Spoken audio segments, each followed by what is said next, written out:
It's herd mentality, which means you control what gets discussed today on Locked On Bills.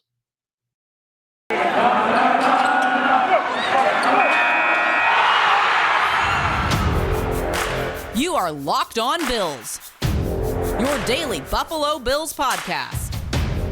Part of the Locked On Podcast Network, your team every day.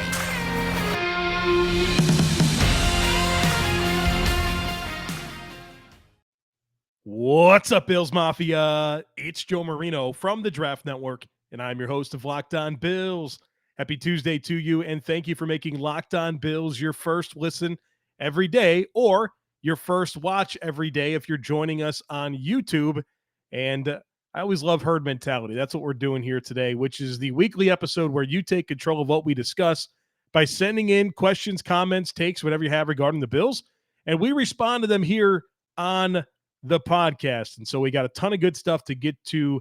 Let's get started.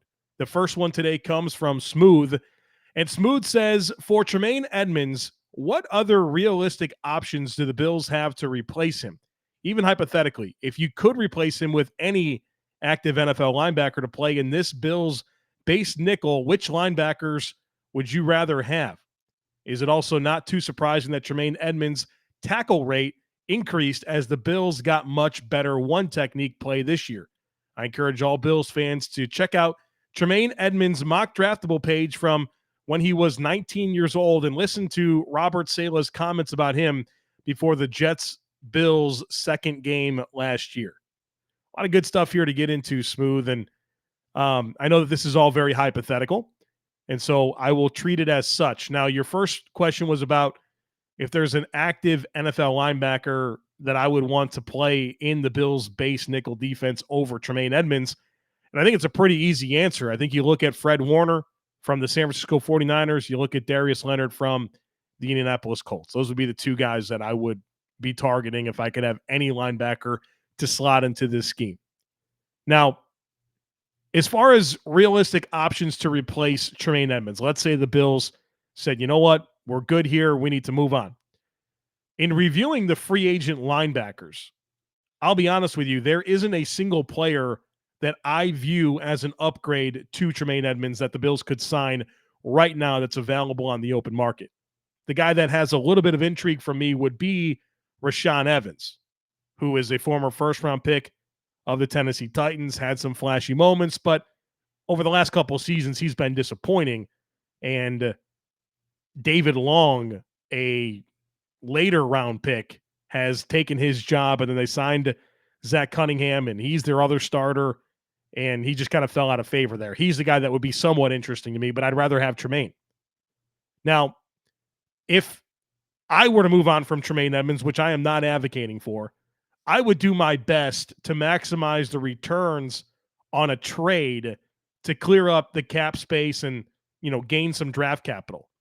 And then, you'd have to look to the draft for his replacement. And guys that would come to mind, Devin Lloyd from Utah. I think he's the best middle linebacker in this rising draft class. I think he can go anywhere in the first round. He can go top 15. He can go in the back half. And obviously, I think he's the guy that you would want if you identified linebacker as what you needed to address in the first round, and that goes for any team. I like Christian Harris from Alabama. I like Damon Clark from LSU, although I don't love him in coverage. Chad Muma from Wyoming. Channing Tindall from Georgia. Those are guys that are more day two type players. But I'll be honest with you, I don't think that there's a great answer to how the Bills could realistically replace Tremaine Edmunds right now. And for as inconsistent as Tremaine Edmunds is and how he doesn't make every play that you want him to, I'd be concerned about introducing a new quarterback to the defense and having the expectation that the unit doesn't take a hit. So for as many plays as maybe Tremaine doesn't make that you wish he did, I'd be very concerned about some of the other factors outside of just his performance, and that Tremaine means a lot in terms of the communication of the unit.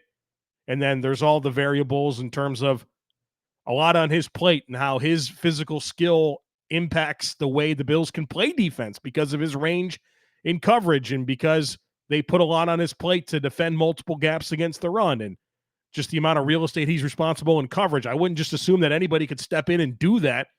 And the Bills' overall defense not taking a major hit. So a loaded question here, a lot of thoughts shared in terms of my answer, but it all comes back to I think the best linebacker or the best middle linebacker for the Bills in 2022 is Tremaine Edmunds. The next one comes from Jason. Jason says, we know that Brandon Beane and company is all about traits. Me too. I'm talking about those things you can't teach. You simply have, like size and length. And the team's belief that they can make the person into the best version of themselves. And Jason references Josh Allen, Tremaine Edmunds, A.J. Epinesa, Greg Rousseau, Spencer Brown. The list is pretty clear. I'd add Dawson Knox to that for sure as well. Who are the standout traits players that we should pay particular attention to in this year's draft? So I have a short list here, and there's going to be players that throughout the draft that I'll bring up at later points in time, but these are more first-round type players in terms of, all right, you want to bet on traits and not necessarily a finished product. These would be the types of players that I would identify. I'd start with Perion Winfrey from Oklahoma, defensive tackle, 6'3", 303, 35.5-inch arms, 85 and 5/8 inch wingspan. Played nose tackle at Oklahoma, JUCO transfer in, unrefined player in terms of hand usage and in processing, but explosive, long, athletic, powerful. Will have to play a different position in the NFL where I think he will be much better suited to play. A very charismatic person. He's got a lot of energy. I spent some time with him at the Senior Bowl, and that's just something that you immediately notice when you're around him and you're chatting with him. And so I think that in a lot of ways he would fit the Bills prototype. Trayvon Walker from Georgia, he's a defensive end. I think he's probably a top 15 pick, but if he were to slide, I mean, this guy's long, powerful, explosive, super athletic, would be a great fit at defensive end for the Bills. I'd love to get Trayvon Walker. I don't know that he gets to 25, but he's a player that has a lot of tools, and it's part of that Georgia defense. He doesn't have a ton of production, but, man, every trait necessary to be an impact player in the NFL is there. You maybe wish he was a little more flexible, but he's got so much power to soften angles. I'm not super concerned about it. Treylon Burks out of Arkansas. I mean, that guy's really different. Probably 6'2", little over 6'2", 225 pounds, 11-inch hands, I think is what he's going to check in with. Extremely fast. Plays so many different positions for Arkansas. They let him obviously serve as a receiver, and they would use him at all three levels of the field. They let him run the football. They let him throw it. He was a kick returner. He was a punt returner. I mean, he was a do-everything type player. And so I think from a traits perspective and versatility perspective, you'd love to get your hands on Treylon Burks. Devontae Wyatt from Georgia, 6'3", 307, 33-inch arms. He's a freak athlete, an absolute freak of an athlete. Watch him play. I mean, he's chasing down Bryce Young. He's all over the place. His range is just really special, and he's super quick and explosive. I'd love for the Bills to get him at 25 as well. So those names pop for me. Tariq Woolen out of UTSA. I mean, this guy is long, rangy, athletic. He's a corner that transferred from wide receiver. And you can tell he's raw, but he might be the best athlete in this draft. I mean, he very much fits what we just talked about with, projections type players with traits, but are underdeveloped. He definitely fits that description. And then a guy that would be a third or a fourth round player, Troy Anderson, linebacker from Montana State. I've talked about him before. He's like 6'3", 240 pounds. I think he's going to run extremely fast. He's physical, but he's extremely raw at linebacker. And that's because he started his career at Montana State at quarterback, where he was an all-conference player. Then he went to running back, where he was an all-conference player. And then this past year, he plays linebacker. He's the conference defensive player of the year. And you watch him play, he's extremely raw. I mean, he's definitely not a polished football player. But size, athleticism, physicality, versatility, I mean, you'd love to have this guy on your team to be that third linebacker, special teamer, and a player that you feel like you can use on offense in ways that are similar to what the New Orleans Saints do with Taysom Hill. So I definitely just went on a tangent there for much longer than I anticipated, but there's some names, some first-round guys, a day 2 guy in Woolen, and then kind of a mid-round guy in Anderson that I think really fits this Brandon Beane prototype of traits, but a bit underdeveloped, but you really bet on the player and the person that you can train them to be the best version of themselves. Those are some of the names that immediately pop for me.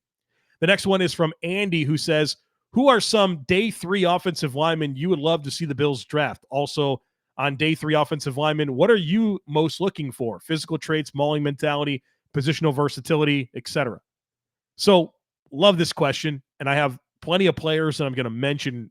But to answer the second part of the question first about what I'm looking for in day 3 offensive linemen, I'm looking for something meaningful that suggests to me that there's developmental upside. It could be size, it could be athleticism, could be power, could be versatility. You want something like that that is their trump card that they can cling to, that makes them interesting. You know, they're not first, second, or third round picks for a reason. They have issues as a player, but what is that trump card of a trait that you can cling to that gives you inspiration to believe that they can develop into, you know, a versatile backup or a developmental starter? So some names that I really like, day 3 type offensive linemen. I've got a bunch here. I'll just kind of list very quickly. And once we get a little bit more specific on our draft discussions, I'll flesh these guys out a little bit more. But Cordell Volson from North Dakota State University, played tackle in college, played guard at the Shrine Game, big physical guy. He's very interesting to me. Zach Tom from Wake Forest. I think he's got some Ryan Bates to him, where he's a college left tackle, but I think he has the upside to play all 5 spots. He played center some at the Shrine Game, and I thought that was a good opportunity for him to showcase that, and that'll give him some appeal. Gene DeLance from Florida. I don't know how this guy didn't get a combine invitation. He's got great size. He was a right tackle from Florida. He's really athletic. I thought he played Will Anderson, who's probably going to be the number 1 pick next year out of Alabama, the edge rusher. I thought he played him as well as anybody did this year. He's interesting to me. Matt Waletzko from North Dakota. He had a good Senior Bowl, and his tape's good at North Dakota. Long, really good length. He's a guy that I think has developmental starter traits. Dare Rosenthal from Kentucky. This guy might be the best athlete of any offensive lineman in this year's draft, and he's got a lot of length, and he's got some high-level flashes on tape. Now, there's some funky stuff in the background here in terms of a suspension at LSU, and he winds up transferring to Kentucky kind of unexpectedly, and you know, LSU doesn't quickly give up on guys, and so I think there's some funky stuff going on there, but from a physical package, Dare Rosenthal has everything. Cole Strange out of Tennessee Chattanooga, he's a player I love to watch on tape. You see him against Kentucky. He played extremely well, and he's got that Thurman Thomas style face mask that you just don't see anymore in the NFL with kind of that split bar. And he's fun to watch. No gloves. He's a rugged dude, and I love the way he gets after people. I think he's a guy that profiles best at guard. Did play some center at the Senior Bowl, but I think he's more of a guard. And then Cade Mays from Tennessee is a day 3 guy.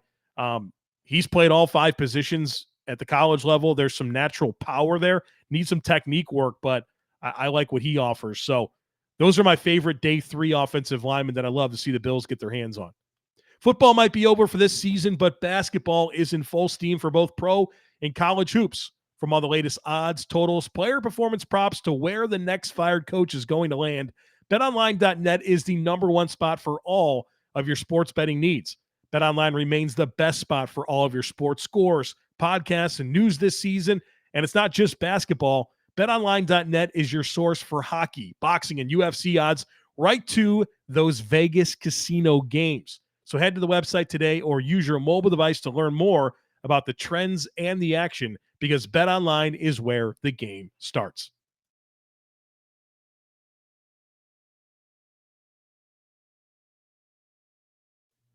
The next one comes from Zach, and Zach's got 2 good ones for us. The first one is, given the success of McDermott's defense in Buffalo, as well as his history, is there a reason we haven't seen guys from his staff get opportunities to go be defensive coordinators elsewhere? Am I forgetting someone who moved up in the league? That's a good question. I would start by saying this. Part of the reason could be that all the credit for the Bills' defensive success goes to Sean McDermott and Leslie Frazier. And some of these guys, maybe for them to really advance and for teams to look at them as, up and coming coaches or somebody that deserves a lot of credit for what's going on with the defensive unit, they have to distance themselves from Frazier and McDermott. You think about Brian Daboll, not necessarily the current version of Brian Daboll, but this was a guy that was in New England for a long time, and then he kind of paved his own path. He left. He went to Miami. He went to Cleveland, Kansas City. He goes to the Alabama. He goes to Buffalo, and then he winds up being a NFL head coach. And he probably needed to get himself away from Josh McDaniels and showcase for himself that he's got this ability to affect an offense. And that's why I think it was really smart for Ken Dorsey to not go with Brian Daboll. Because if Ken Dorsey goes with Brian Daboll to the Giants, well, and that offense does well, who gets the credit? Probably Brian Daboll. And so now Ken Dorsey kind of gets to do his own thing and be, fully responsible for the scheme and play calls in Buffalo.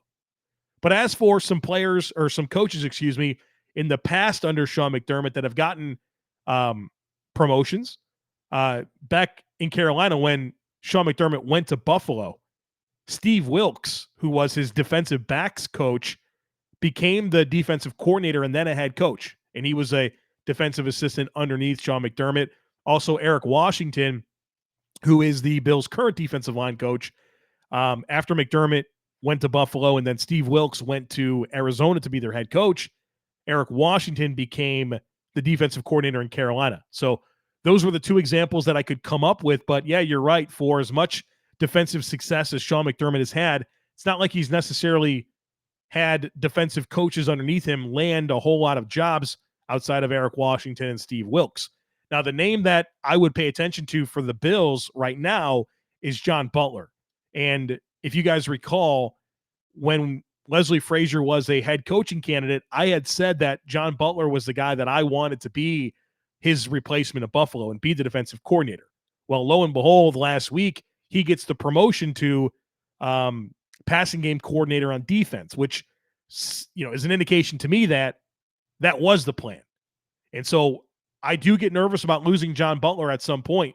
I think that someone will probably hire him to be their defensive coordinator next year. So this might be the last year of John Butler in Buffalo, who has done an absolutely phenomenal job with the secondary. Zach's second question was, I loved the mock episodes of the Draft Dudes pod for February. I was hoping George Karlaftis would fall to 25, but Kyle took him for the Cowboys at 24. Would you have selected him had he been there? I think there's a chance he could slip in the real draft, and I like his fit. Also, given your selection of Treylon Burks, how would you like to see him deployed in the Bills' offense as a rookie? It's a good question here. And so every month on Draft Dudes, which is the daily podcast that I host along with Kyle Krabs on all things football with an emphasis on the draft, we do a monthly mock draft. And so we alternated picks, and we just did the February mock draft. And I made the pick for the Bills at 25. It was Treylon Burks. And, like Zach has presented here, George Karlaftis went 24 to Dallas.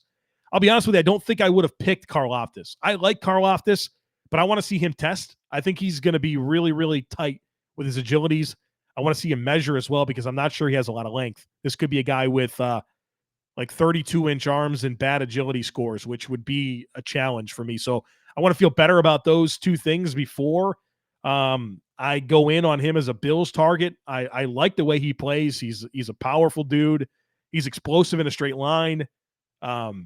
He plays extremely hard. There's a lot of likable traits here, but as far as a first-round guy, you can't be a defensive end without length or, flexibility and twitch in my mind. And so I need to feel better about those things before I think about Karlaftis as a guy I'd like to see on the Bills. Now, as for Treylon Burks, the Arkansas receiver that I did pick for the Bills at 25 in the scenario that unfolded on Draft Dudes, and your question is how I would want to see him deployed in the Bills offense as a rookie. I would have him do a lot of the stuff that we saw Gabriel Davis do in year one. And then my plan would be for Davis to be the wide receiver too. So put Gabriel Davis in the Emmanuel Sanders / John Brown role, and then put Treylon Burks in the Gabriel Davis role, and then you still have Cole Beasley in the slot. And Burks is a really unique player. I talked about him already a little on this podcast, but he's 6'3", 225 pounds, catches the football extremely well. I mean, he's a do-everything receiver, a 3-level threat with yards after catch ability. They run the ball with him. He has a lot of rushing attempts, and I think he averages over 4 yards after contact per rush throughout his career. He's got 11 career passing attempts, and they've even given him chances to kick return and punt return. This is the way I would describe Treylon Burks at Arkansas. I would compare it to a high school team where that you just have this one player that's just better than everyone else, and so you just try to find any way possible to get him the football. That's what Arkansas did with Treylon Burks. He was clearly their best player, and they just found every imaginable way to get him the football. And to me, that's pretty exciting about what this guy can mean to an NFL offense, and I think he'd be a good pick for the Bills at 25. The next one comes from Kyle, who says, do you have any late day 2 or day 3 tight ends that you would want to see in the red, white, and blue backing up Dawson Knox on Sundays? While they could run it back with Knox, Sweeney, and Gilliam all on cheap contracts next year, I think the Bills fans wouldn't mind seeing an upgrade at tight end too. On Food for Thought with Bruce Nolan, excellent show, by the way, as always, you mentioned that the Ian Thomas deal in Carolina could make for a strange tight end market, and that may make it difficult for the Bills to bring in a cheaper veteran option. Just curious to your thoughts on this tight end class. One that I've heard isn't top-heavy at all, but has some decent depth and value available in the later rounds. All right, so a lot of great stuff to dig into here. First of all, on the tight end class for this year, I like it a lot. There's no first-round talents to me, but there's a lot of day 2 guys, and there's some good depth on day 3. There's a lot of good tight ends this year, despite not being a star at the top. There's no Kyle Pitts in this year's class. Secondly, Food for Thought. I was on that show last Friday. You can catch it on the Buffalo Rumblings YouTube, or you can listen to it on the Buffalo Rumblings podcast feed. Had a great time with Bruce. And part of what I talked about was Ian Thomas signing that deal with Carolina and how I thought it was ridiculous, and how the tight end market this year, if you're looking for that depth player at tight end, there's not going to be any value in those contracts based on what Carolina gave Ian Thomas. So let me talk about that for a second here. So Ian Thomas signed a 3-year contract worth $16.5 million with the Carolina Panthers. He gets $6.5 million in year 1 and $8 million fully guaranteed. Ian Thomas isn't that type of football player. This was a mid-round pick by Carolina 4 years ago. He's played out his rookie deal. He hasn't missed any time, right? He's played every game. So it's not like he has injury issues. He hasn't had over 200 yards receiving since his rookie season. Carolina Panthers quarterbacks have a passer rating of 57.9 when targeting him over the last 3 seasons. I mean, there's not a lot of good stuff that happens when you throw the football to him. He's a below-average run blocker, and he's a pretty good pass blocker. But this dude is now somehow the 16th highest-paid tight end in the league in terms of average annual value. That's crazy to me. And I think Carolina's done such a poor job over the last couple of years with contract valuation. When you think about what they gave to Cameron Irving and Pat Elflein and Matt Paradis, and now this contract, I think they've done some real goofy stuff. And this just falls right in line. But to me, the concern here, and the reason that this question is asked, and I love this question from Kyle, is that if that's what it's going to cost to have Ian Thomas, thinking about Will Dissly for $3 million a season ain't going to happen. Or whatever tight end you had your eyes set on to be the backup to Dawson Knox in free agency.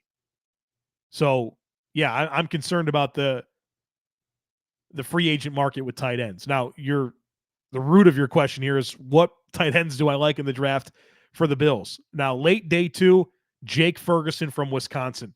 This guy is just a do-everything guy. Kind of like Hunter Long last year out of Boston College. Good size, he blocks, he's a good receiving threat, runs good routes, just a very solid across-the-board player. I think he'd be a great third-round pick.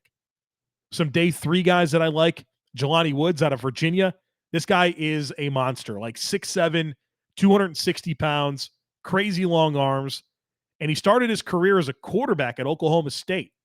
and he was at Oklahoma State for 3 years, transitioned during his first season to tight end. So he did the Dawson Knox thing or the Logan Thomas thing or the Tyree Jackson thing. He just did it at a good time, right? His first season in college. He winds up just being a blocking tight end at Oklahoma State for 3 years, like caught like 13 passes or something like that across 3 seasons. Then he goes to Virginia, and this guy was extremely productive, and he made a lot of big-time plays in the middle of the field, and there's just a lot of untapped potential here. So I'd love to get Jelani Woods on day 3, and then James Mitchell from Virginia Tech on day 3 is really interesting to me. I think he's got a lot of Charles Clay to him. So everything that you think about Charles Clay and that type of player, I think you can get it in James Mitchell. And I think you can get him on day 3 because he was injured this past season, and we might not have a lot of information on him, but the flashes there are really, really exciting. And so that's a couple of my favorite tight end options that I'd like to see considered for the Bills. Next one comes from Zach. Zach says, on your most recent Draft Dudes mock, you picked Treylon Burks for the Bills with Chris Olave and Drake London still available. What is it about Burks that made him your choice? Thanks for all the content you provide. It came down to versatility from Treylon Burks. I just talked about all the things that he can do. Plus, he's 6'3", 225 pounds. I love Chris Olave. And if the Bills had to get a vertical threat down the field, sign me up. But Chris Olave is a little bit of a smaller receiver. Not like Jahan Dotson small, but he doesn't have great size. And for a guy that's going to run in the 4.3s, I wish he was better after the catch. So I would love Chris Olave. I think he's a great player.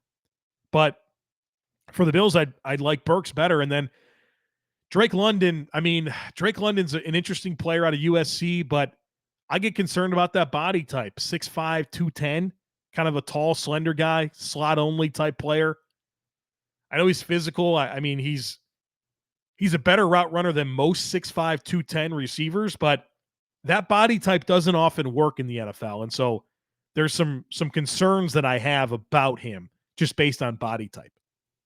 Scottish Bills said, loved your evaluation of the cornerback room. As you know, we've spoken before on the subject. I would like to move on from Levi Wallace, especially given the numbers being talked about for his new contract. This allows us to balance out the money we've sunk into the secondary in recent years. I'd love a true burner at CB2 to allow us to go man on the opposition top 2 wide receivers and also free up Poyer and Hyde to track the ball more rather than double up and cover. If we do move on from Levi, who do you like in this draft and why? I'd love Trent McDuffie from Washington. His speed is outstanding, although I'm not sure he's still there at 25. Thanks, Joe, and the new YouTube show. Thanks, Joe, and love the new YouTube shows. Go Bills. Thank you, Scottish Bills. So yeah, there's corners I like this year.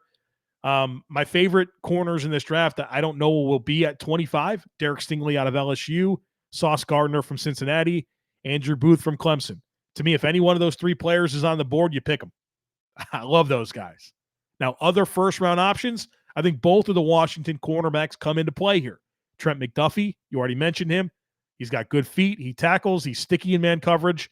And while his ball production doesn't look very impressive, when you think about the amount of targets that he had opportunities to make a play on the ball, that percentage is very, very good. And so I'm not concerned about his ball skills. Kyler Gordon, the other corner, he's a bigger dude, right? Like bigger than Trent McDuffie in terms of length and height, and he's a really good athlete. And I love his background. He's got a background in kung fu and competitive dance. And there's just something about that interests me because I feel like that's probably going to help him at cornerback. You just kind of have some unique ability from what you learn in competitive dance and kung fu that, from a hand usage, from a maximization of in terms of economy of motion, in terms of just how you understand movement patterns and how to stay in phase and take smart angles and paths. I think there's a lot from that background that can help him, and he's got good tape and he's got great athleticism. Day 2, I talked about Tariq Woolen out of UTSA. I think he'd be an interesting player. And then kind of round 3, round 4, Mario Goodrich from Clemson, Cam Taylor-Britt from Nebraska, and Alontae Taylor from Tennessee. Those are my corner targets for the Bills right now. And again, we'll do a cornerback show at some point here where we really laser in on the options for the Bills and I really flesh them out and talk about all these players, just kind of like we did last year. But just as we start introducing names, those are some guys that I would start getting familiar with in terms of players that I like. This episode is brought to you by Rock Auto. With the ever-increasing numbers of makes and models, it's now impossible for your local chain auto parts store to stock all the parts you need.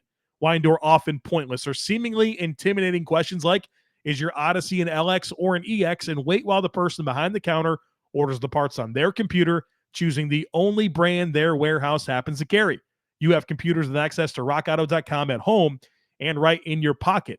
Save time and save money when using Rock Auto. Why would you choose to spend 30%, 50%, even 100% more for the same parts from a chain store or a car dealership? They have everything you can need: brake parts, tail lamps, motor oil, and even new carpet. So go to rockauto.com right now and see all the parts available for your car or truck. Make sure you write Locked On in their How Did You Hear About Us box so they know that we sent you. They have amazing selection, reliably low prices, and all the parts your car will ever need over at rockauto.com.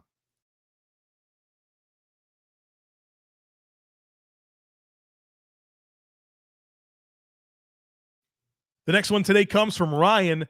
Ryan says, hey, Joe, I saw this on Twitter. Would it be okay to submit this for herd mentality? I'd like to hear you elaborate on this thought.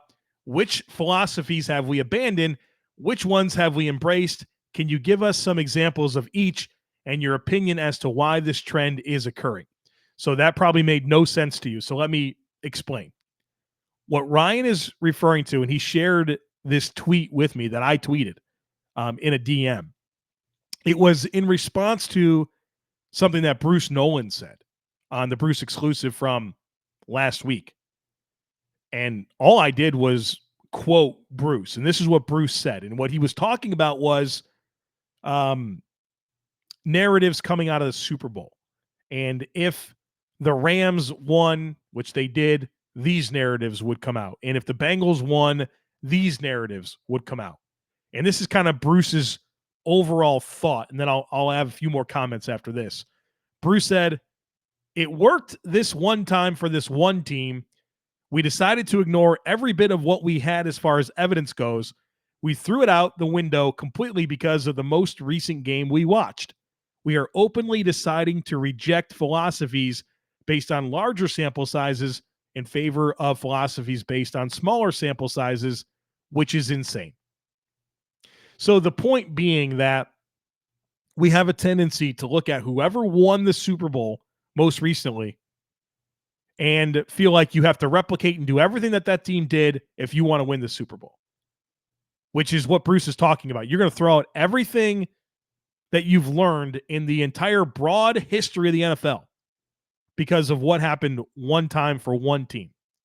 So for the Rams and the fact that they won the Super Bowl, now there's a lot of people that are saying you need to go all in and trade all your draft picks for players like they did for Von Miller and Jalen Ramsey and Matthew Stafford. A big part of their roster is players that they've traded for and given up a lot of draft capital to have. Or if the Bengals would have won the Super Bowl, the narrative would have been all about how you have to draft all the wide receivers and offensive line isn't important because the Bengals won the offensive line with the worst. The Bengals won the Super Bowl with the worst offensive line in the NFL. And so we just have this tendency to throw out everything we've ever learned about football to focus in on the result of one season and what worked for one team.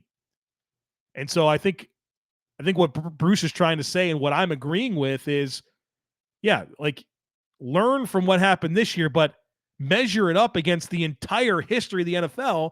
That matters, right? It's not just a one-year thing. What worked for one team may not work for every team. Every team has unique circumstances surrounding them that dictates what's best for them. And so resist that urgency to overreact to a smaller sample size when you have the entire history of the NFL to look at and formulate your opinions. The next one today comes from Rob. Rob says, I had a question about referees. I have seen throughout the years numerous phantom calls and inconsistencies from the same crew in games and around the league. There have been calls that have negated big plays when the penalty had seemingly little to no effect on the play itself or was just a ticky-tack call. Off the top of my head, what sticks out is the first half of the game in New England where the refs lost control of the game and negated a Dawson Knox touchdown due to a lineman 1 yard too deep who was just looking around. Also in the Bengals-Raiders playoff game where the Crew's season was over due to bad officiating and a phantom whistle I heard in real time. How are referees held accountable for these? Fines, suspensions, etc.? If players are required to attend press conferences after the game, shouldn't refs? In 2021, I believe across the league, there was straight up bad officiating. Rob, I share in your frustration. And I can go to the Bills season and point to 2 losses, the Tampa Bay game and the New England game, where bad officiating had a lot to do with the Bills not being able to win those games. And referee crews are graded, and the best crews get to do playoff games, and I'm sure their performance in terms of grading is factored into their ability to move upward within the ranks of NFL officiating. But I recognize it's a tough job, but the inconsistency is maddening. We should expect more. The NFL is a massively successful business, right? They have so much money. There's no reason for the officiating to be this bad. They need to invest more resources into it because it ruins some of the football games. Look at the Super Bowl. I mean, you had some really egregious things happen in the Super Bowl. The pass interference call on Logan Wilson that set up the game-winning touchdown for the Rams. They missed false starts. How do you miss false starts? Then there was the Bengals touchdown by T. Higgins where Higgins ripped Jalen Ramsey down by his face mask and caught the ball for a 75-yard touchdown. This stuff can't happen, right? You got to get this stuff correct. And so while I know their performances matter in terms of their opportunities to call playoff games, which, they get paid for that, so they don't get that opportunity. They're probably not going to advance and move higher up in the crews. And they do have to do, I think there are an opportunity after the game where a pool of reporters are able to ask the officials questions. I do think that happens. I know that not much ever comes out of it, but I think that's there. But yes, there needs to be better accountability, and we should expect more out of these NFL referees because the inconsistency is straight up frustrating. The next one comes from Mark, who says, I'm curious what makes Tyler Matakevich such a good special teams player, yet makes him limited as a linebacker. I guess I always assumed he was limited athletically, but how does someone who is limited athletically excel on special teams like he does? It would make life much easier for us if he could be a special teams ace and in the running for LB4. Curious to get your take. So you're exactly right. Taylor Matakevich is a below average athlete. And if you look at his testing, he's about a 15 percentile athlete, which means 75% of the NFL linebackers are more athletic than him. So what makes him a good special teams player is that he has a mindset and a great mentality for special teams where he's aggressive, he's willing to be physical.